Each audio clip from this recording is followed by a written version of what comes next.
So the other day when I was taken to the emergency of the Royal Melbourne after having a fall as a result of low blood pressure, I was seen by a gastroenterologist, the one from the UK. He came down to see me and he was like, well, we're going to have you reinstated. We're going to give you feed. We're going to provide you giving sets and bottles and all of your supplies. Like, he made all these guarantees that they were going to do all this wonderful stuff.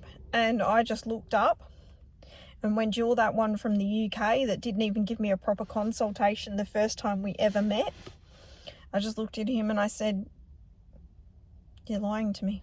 Because I just knew. Like, sometimes your instincts are so bang on, you just know. And he gave me all this wonderful stuff, how we're going to treat it and we're not going to let this happen again. And it was all this good stuff. And I just said to him, look, please leave. Because I knew he was lying to me. And I'm the kind of person, if you're going to lie to me, I'm sorry, I can't sit there while you do that and pretend like everything is okay. So I asked him to leave because I knew it was wrong.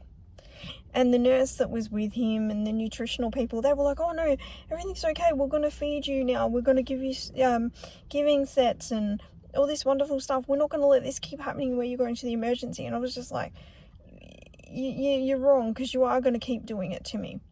And I knew that. So I just thought, look, he's better off out of here because he's not, doing the right thing. And he even had it put in my discharge summary of the things I was supposed to do, is that if I hadn't heard from them within a week, he wanted me to make contact with them so they could reinstate everything. And I made contact and I was hung up on. But I knew that would be the outcome, because you know how you can sense when you're being lied to. I've been in the medical system so long, I can sense when a doctor is lying to me. I even said to the head nurse before I left the ED that day, I said, look, he's lying to me. He's not going to do anything. She's like, he definitely is. He wouldn't lie to you. And I'm like, no, he already has before. So why would I believe anything he's going to tell me now? What I believe is people's actions and what they do. And that speaks volumes. Have I received any feed? Have I received any giving sets? No. And it's been more than 4 weeks. And in the meantime, because they didn't supply those things, I now have organ damage. The warnings were my heart rate and being sent to the emergency multiple times. And finally, my body has decided to give it up. And so he could have prevented the organ damage, the doctor from the UK, but he decided not to. He chose not to.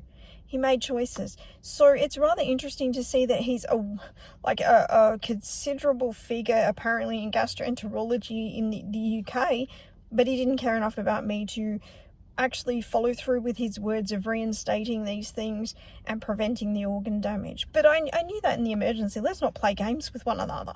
You don't need to waste my time or the gastroenterologist's time. I mean, seriously. He's shocking. I don't even know what to say.